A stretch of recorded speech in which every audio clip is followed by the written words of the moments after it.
One of the most dangerous traps a man can fall into is the desire to be liked. We are taught from birth to pursue approval, from parents, from teachers, from friends, from strangers online. We're conditioned to believe that being agreeable is a virtue, that likability is power, that if we are just nice enough, just soft enough, just flexible enough, the world will reward us. But I will tell you this plainly: the man who needs to be liked is the easiest man to control. The moment your sense of worth depends on the applause of others, you've placed your power into their hands. And those hands are not steady. They tremble with envy, with insecurity, with shifting trends and false morality. A man who bends to please them becomes a man who stands for nothing. Machiavelli once said, "It is better to be feared than loved, if one cannot be both." Not because fear is cruelty, but because love is fickle, conditional. It changes with mood, with rumor, with gossip. One day they cheer for you, the next they burn you alive. Look at history. The powerful are rarely adored. They are respected, they are obeyed, they are remembered, but rarely are they liked. Caesar was not liked. He was feared, respected. He walked into Rome, not with the smiles of the Senate, but with the legions behind him. Napoleon was not liked, but he reshaped Europe. Alexander was not liked. He conquered. They whispered about him, doubted him, and then they bowed. You think your social circle is different, that your office, your online followers, your so-called friends are immune to the currents of perception and power. Then you've already lost, because here's the truth. They like you when you're small, harmless, familiar. The moment you rise, they look for flaws. The moment you stand firm, they call you arrogant. The moment you win, they resent you. Because deep down, most people don't want you to be powerful. They want you to be likable, which means they want you manageable.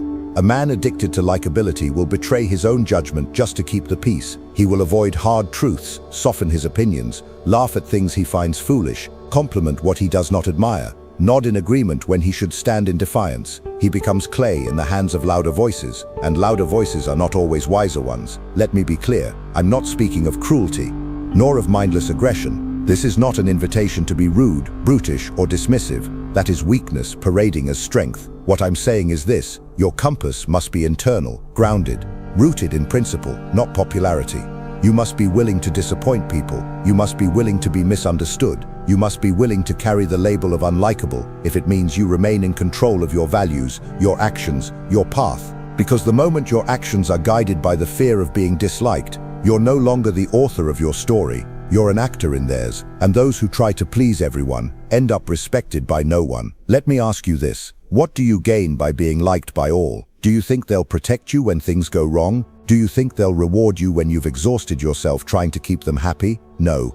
They will move on to the next agreeable man, the next smiling puppet, and you will be left hollow, burnt out, bitter. Understand this: influence is not earned through smiles, it's earned through results, through clarity, through boldness. You do not become formidable by being friendly. You become formidable by being undeniable. In the court of public opinion, the crowd does not admire the man who fits in. They admire the man who stands apart, who does not flinch, who speaks when others hesitate, who walks alone when others cling to consensus. That man is not always liked, but he is always watched. And that, my friend, is power. They say likability opens doors. I say it opens cages. The cage of needing permission, the cage of needing validation, the cage of never offending, never asserting, never daring. What if you stepped outside that cage? What if, just for a moment, you stopped asking, "Do they like me?" and started asking, "Do they respect me?" Respect lasts, likability fades. Respect builds nations. Likability builds dependencies. Respect is earned by action. Likability is often granted for nothing. You must choose, and if you are to build anything in this world, an empire, a business, a legacy, choose respect. Choose clarity, choose strength, wrapped in silence, over popularity wrapped in performance. Because in the end, it is not the man who is liked that changes the world. It is the man who is heard, even when his voice disrupts comfort. It is the man who is followed, even when his path is steep. It is the man who is remembered, even when his name was once whispered in discomfort. They will try to convince you otherwise. They will say, "But the world needs more kindness. Don't be so cold. You'll be alone if you act like that." These are not warnings, they are manipulations, spoken not for your growth, but for their comfort. You see, when you stop needing to be liked, you become unpredictable. And unpredictable men cannot be easily used. This is why they fear you. This is why they call you difficult, arrogant, too intense, because your silence is louder than their noise. Your presence interrupts their illusions. Machiavelli understood this well. He did not write for the masses. He wrote for rulers, for those who would one day be forced to make decisions that would anger the crowd but preserve the state. A wise prince, he said, must learn how not to be good, not because goodness has no value, but because goodness, when unguarded, becomes a weakness, and likability, unchecked, becomes a trap disguised as virtue. You cannot lead while trying to please. You cannot command while craving approval. You cannot protect what matters if you need applause to act, because those who demand your likability do not care about your strength. They care about your submission. They will always prefer the man who smiles and obeys over the one who speaks and resists. They will flatter you as long as you stay in your place. But the moment you step out of line, they will remind you how unlikable you've become. And if you fear that word, unlikable, you'll retreat, you'll apologize, you'll soften, you'll return to the cage. But if you understand the game, you won't flinch. You'll hear the insult and smile, not with arrogance, but with clarity. Because now you understand what they fear. Not your cruelty, not your success, but your independence. A man who does not crave to be liked cannot be bribed with praise. He cannot be silenced with ridicule. He cannot be manipulated by guilt. And in this modern world where emotional leverage is the currency of the weak, that is a terrifying kind of power. Let's speak plainly. Every environment has its politics, offices, families, friend groups, social media circles. Every group has a center of gravity, an expectation of behavior. Play nice. Don't disagree too strongly. Don't say what you really think. Nod, smile, blend in. The man who breaks that rhythm, who speaks sharply, who moves deliberately, who chooses not to flatter, he becomes a threat. Not because he's dangerous in action, but because he reminds others of their own cowardice. He mirrors back their compliance. And people will hate you for that. They will try to isolate you. They will say, he thinks he's better than us. Who does he think he is? Let them speak. Let them whisper. Let them throw stones at the fortress they cannot enter. You must become immune to their hunger for your submission, because likability is not strength, it's camouflage, and camouflage is useful only when you're hunting, not when you're leading. So let's go deeper. Ask yourself, why do you need to be liked? Where did that desire begin? Was it when you were a child and learned that being agreeable got you praise? Was it when you were told that keeping the peace was noble?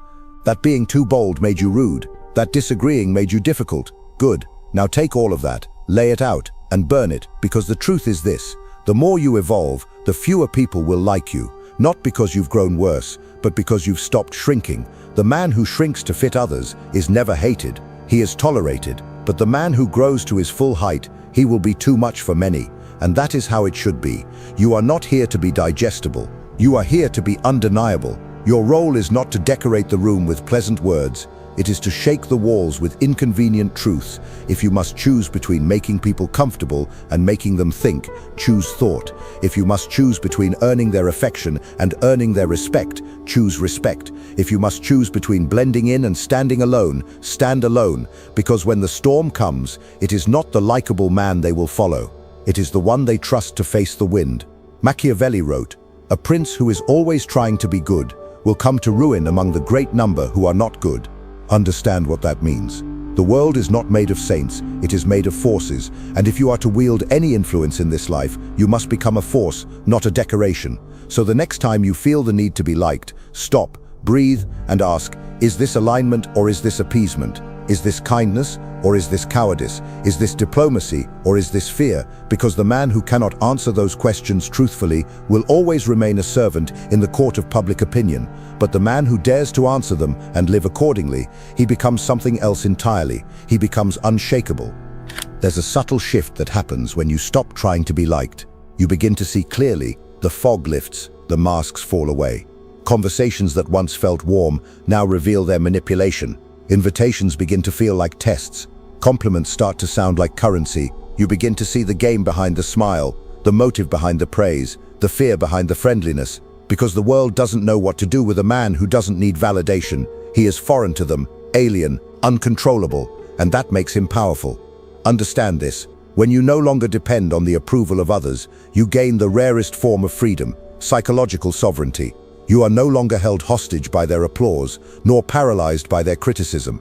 You move as you see fit, and that terrifies them. Why? Because most people live in chains. Chains built from compliments and likes and agreeable nods. Chains polished to look like kindness, but chains nonetheless.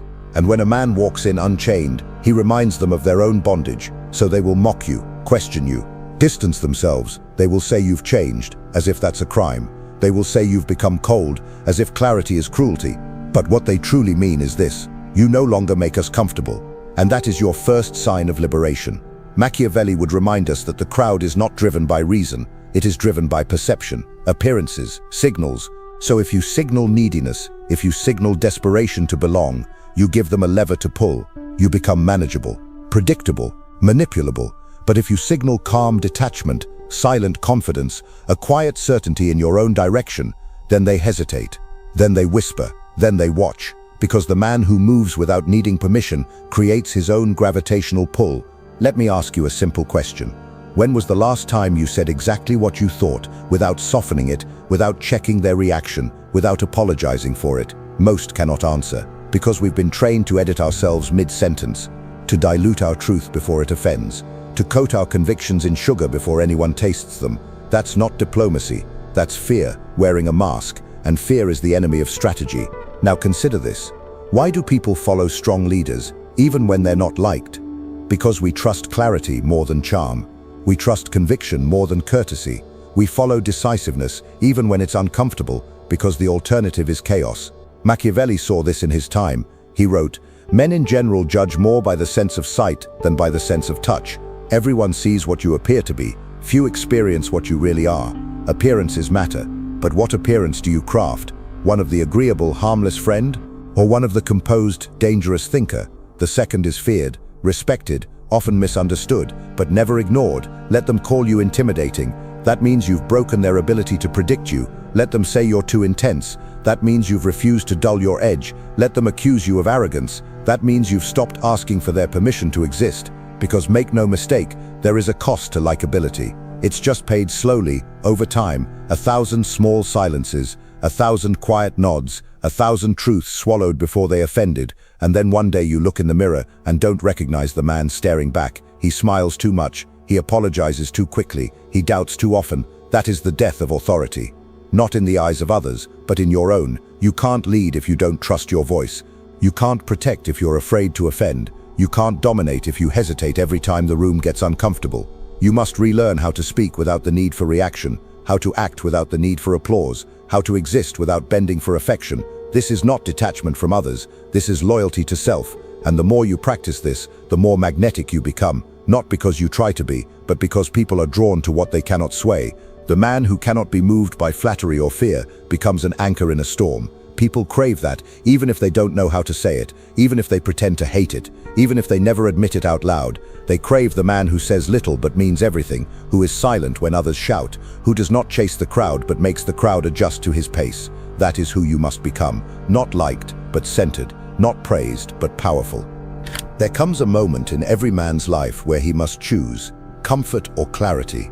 Comfort tells you to fit in, to make peace, to smile even when your instinct screams otherwise, to water yourself down until you are palatable enough for the weak to swallow. But clarity is ruthless. Clarity whispers, you were not born to be a decoration. You were not born to tiptoe around small minds. You were not born to please people who secretly envy your potential. You were not born to live under the mercy of others' moods. Machiavelli taught that the vulgar crowd is always taken by appearances, and the world consists chiefly of the vulgar. He did not mean this as an insult. He meant it as a warning, a truth. The crowd does not want your truth. They want your compliance. They want your smile, your silence, your mask. They want you to play the part they have written for you. Break the script and they will turn on you. But let them turn and reveal what they truly are, dependent on your agreement, addicted to your applause, threatened by your independence. This is the paradox of strength. The more solid you become, the more alone you may feel, not because no one wants you, but because most do not know how to hold something that doesn't bend. They are used to the soft, the agreeable, the ever-smiling servant. And then you arrive, silent, deliberate, unmoved, and suddenly the room changes temperature. This is not arrogance. This is control. You are not cold. You are composed. You are not rude. You are rooted. You are not heartless. You are disciplined. But to those who live off chaos, your discipline will feel like distance, your silence will feel like judgment, your direction will feel like danger. Let it. Let them feel whatever they must feel. You are not responsible for their interpretations. You are responsible for your integrity. This is where most men falter. They begin the path of self-mastery and then recoil when others pull away. They confuse solitude with failure. They see a friend turn silent and they doubt themselves. But hear me now, your solitude is not a sign of weakness. It is the birthplace of your voice. You must sit with yourself, unapplauded, unseen, unliked, and still remain anchored. Because if you cannot hold yourself in silence, you will beg for attention in noise. And attention, my friend, is the cheapest currency a man can chase. You think you want followers. What you really need is direction.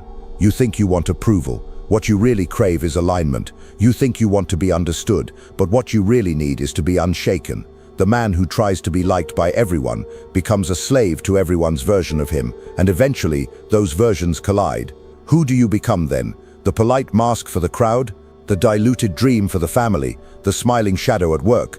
No, you become no one. You vanish into fragments, and power does not live in fragments. Power lives in unity, when your thoughts, your actions, your presence, and your principles move as one. This is why likability is a mirage. It lures you with comfort, then dissolves your identity, and when the storm comes, the likable man is the first to fall, because his roots were never planted in himself. But the feared man, the respected man, the silent one who speaks only when it matters, he survives, he guides, he remains. So what now? You drop the addiction, cold, you stop performing, you stop apologizing for your tone, you stop reshaping your truth to keep the peace, and you begin speaking from the center, not the surface. You begin walking with weight, not for display, but for direction. You begin mastering the art of no. No, I will not flatter you. No, I will not pretend. No, I will not chase your approval. And in that no, you say yes to yourself, yes to your path, yes to your standard, yes to your power. Machiavelli would not have wasted a breath trying to be liked. He would have studied the room, observed the minds, identified the threats, and acted coldly, strategically, without noise, not to provoke, but to win. Likability is not a strategy, it's a sedative, and too many men have been lulled to sleep, chasing applause while their empires crumble behind them. Let that not be you. There's a calm that settles in once you stop chasing favor, a shift in posture, a silence in your step. You walk slower, but with more weight. You speak less, but each word lands like stone. This is the man they cannot understand, not because he is mysterious, but because he is not needy. And in a world trained to beg for affection, the man who does not beg becomes a mystery, a myth, a threat. He is not cruel, he is not loud, he simply does not flinch. Machiavelli understood that a ruler does not rise by consensus. He rises by clarity, by conviction, by the ability to decide without waiting for applause. The crowd can cheer you today and crucify you tomorrow. That is their nature, so if you live by their praise, you will die by their silence. Look at the men who built legacies, not followers. They were not the most agreeable, they were not the most charming, they were not the easiest to be around. They were exacting, precise, unyielding, and because of that, they were trusted in chaos. Because in the end, it is not comfort that protects a kingdom, it is steel. Let's talk tactics. When you walk into a room, do not seek to be liked, seek to be remembered, not for your charm, but for your presence, not for your jokes, but for your precision, not for how agreeable you are, but for how little you need agreement. Be the man whose silence makes others uneasy. Be the man who does not fill space to be noticed, but whose restraint makes others speak more than they should. Because the man who listens more than he talks always walks away with leverage. Likability burns fast, but mystery lingers, and in that mystery lies control. Consider this. When you are liked, they invite you. When you are respected, they consult you. But when you are feared, they adjust to you. That is the progression. The man who craves invitations will never be the man they rearrange the room for. You must become the latter.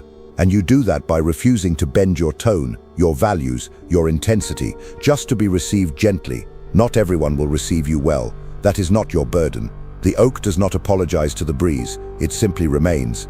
And those who are weak will call it stubborn, but the strong will call it shelter. Stop asking if they're comfortable around you. Ask if you're true to your mission in their presence. Because if you shrink in the presence of others, you are rehearsing weakness. And weakness is not neutral, it invites conquest. Machiavelli warned us, the man who lets himself be governed by his feelings lays himself open to every injury. This is what the need to be liked does. It exposes you, it makes you predictable, it blinds you to betrayal, because you cannot bear the idea that someone smiling at you might secretly wish to see you fall. But once you kill the need to be liked, you gain a new sense, call it inner vision. You begin to see motives behind manners. You begin to hear the gap between their words and their tone. You begin to feel the shift in energy before the betrayal arrives. And you do not panic, you do not confront, you simply adjust. Because the man who does not need to be liked does not react. He repositions, he re-aims, he remains in control. This is what makes him untouchable. He is not moved by rumor, not softened by flattery, not broken by social pressure. He is loyal only to what matters, his principles, his path and his power. And because of that, he becomes a force of nature, a storm with no need for thunder, a fire with no need for smoke, a presence that cannot be diluted by crowd or chaos. So let them say you've changed, you were meant to. Let them say you've hardened, you were meant to. Let them say you're too much, good. Too much for them is exactly enough for what you're building. Let them speak. Let them whisper in corners you no longer visit. Let them craft their narratives, stitch together their reasons for your distance, your silence, your evolution. Because a man who no longer needs to be liked cannot be reached by noise. He has outgrown it. He does not hate them. He simply no longer belongs to them. Machiavelli knew that leadership is not a popularity contest. It's a war of perception, a test of endurance, a game of anticipation. The prince who survives is not the one who is loved at all times, but the one who sees 10 steps ahead, who acts before the crowd even knows what it wants. And in your life, whether you rule kingdoms or simply your own time, that same truth applies. The man who rises is the one who stops asking for permission. So now you choose. You've heard the warnings, you've seen the trap, you've felt the pull of approval, the sweet poison of applause, and now you know where it leads, into the arms of mediocrity, into a life governed by other people's moods. You can return to that if you want. Smile when you don't mean it. Nod when you disagree. Stay silent to avoid the tension. Let them shape you, mold you, reward you with scraps of affection. But if you do, know this, they will never love the real you, because they've never met him. He's still buried beneath the man you pretend to be. Or, you can rise, you can step into discomfort. You can allow their disappointment to pass through you like wind through stone. You can begin to measure your day, not by how many people liked you, but by how deeply you stayed aligned with your mission. And yes, the world may resist at first. They always do when a man decides to become something more than polite. But eventually, they adjust, they recalibrate, because power bends the room, it bends perception, it bends legacy. The likable man is forgotten the moment he exits the room. But the grounded man, the unshaken man, the one who moved with calm, unapologetic strength, he is remembered not just for his words, but for his refusal to betray himself. You must understand that not everyone can walk with you, and they're not meant to.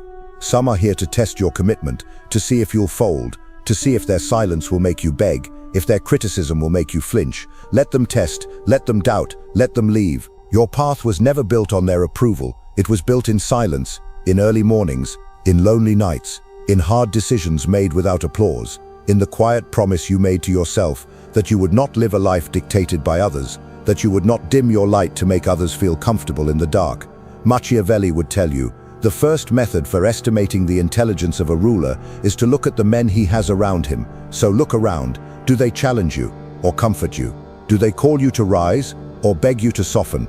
Do they respect your presence or require your performance? If you find yourself surrounded by people who only like the version of you that serves them, leave, because your future cannot be built on an audience that applauds your silence and punishes your voice. You were not born to be manageable, you were born to be monumental. But that monument will not be built with smiles. It will be built with solitude, with precision, with unwavering conviction. So remember this, being liked is temporary, being respected is powerful, but being true, being ruthlessly, relentlessly, quietly true to your principles, your standards, your purpose, that is eternal. That is how legends are carved, not in applause, but in the echo of a man who needed nothing from the crowd and built everything in spite of them. So walk forward now, not with arrogance, but with silence, not to be seen, but to be felt, not to impress, but to endure. The world may not like you, but when you live like this, they will never forget you. If you've made it this far, it's because something inside you is already shifting. A part of you no longer wants to be seen, just to be seen. A part of you is ready to be real, even if the world resists it. You've already realized being liked means nothing if it requires abandoning who you truly are. And true self-respect, true self-love, begins the moment you choose yourself, even if that choice costs you comfort, company, or understanding. So now, tell me in the comments, are you willing to be misunderstood, to be disliked, even hated for the sake of your inner clarity and freedom? Are you willing to walk alone if that's the only way to walk in truth? If this message pierced through the noise, if it resonated deeper than words, then write in the comments, I no longer chase approval. Let's see how many among us are ready to stop performing and start building a life based on strength, not applause. And don't stop here. The next video is crucial, more than you know. It's a continuation of this path. Watch it now. I'll see you there.